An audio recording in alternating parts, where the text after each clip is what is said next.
Most people treat water filtration like a subtraction problem, where the only goal is to take things away until nothing is left but pure molecules.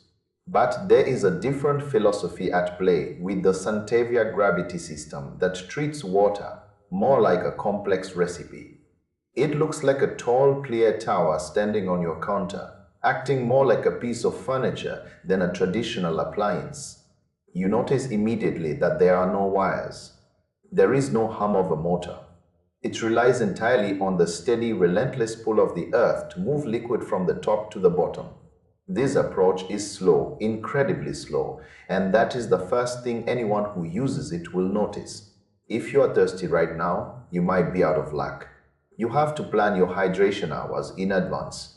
The process starts when you pour tap water into the upper reservoir. From there, the water begins a long journey through several distinct layers. First, it meets a ceramic pre-filter. This stage is all about the physical stuff you can actually see, like rust or sediment that might be lurking in old pipes. Once it passes that hurdle, it moves into a secondary filter designed to target chemicals. We are talking about things like chlorine and fluoride.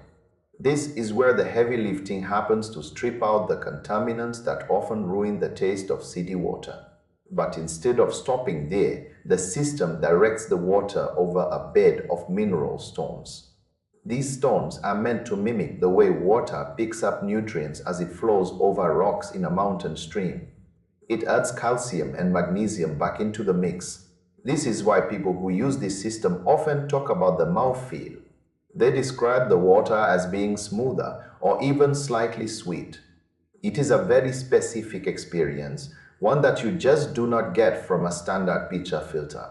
However, the feedback is not always glowing. Some critics point out that it might not be as rigorous as high-pressure systems with advanced certifications. It is a taste-focused machine. The assembly process feels like a small weekend project. You have to unbox the chambers and the various filters, making sure the ceramic piece is seated perfectly to prevent any leaks. You have to rinse everything thoroughly to clear out any dust from the factory.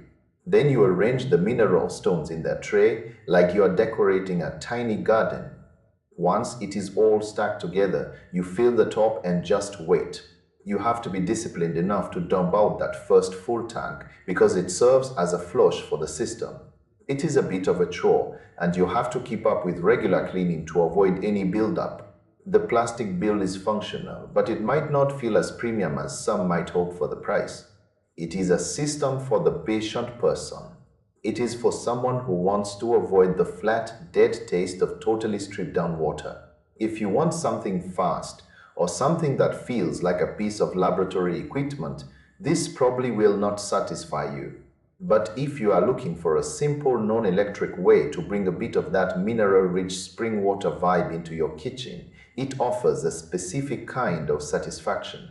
It turns the act of getting a glass of water into a slow, deliberate process that rewards you with a better flavor than what comes straight out of the tap. It is about the quality of the finish rather than the speed of the delivery. For the person who prioritizes taste and minerals over high-tech convenience, this gravity setup creates a unique ritual in the kitchen. Just remember to keep that top tank filled before you go to bed, or you would be waiting a long time for your morning coffee.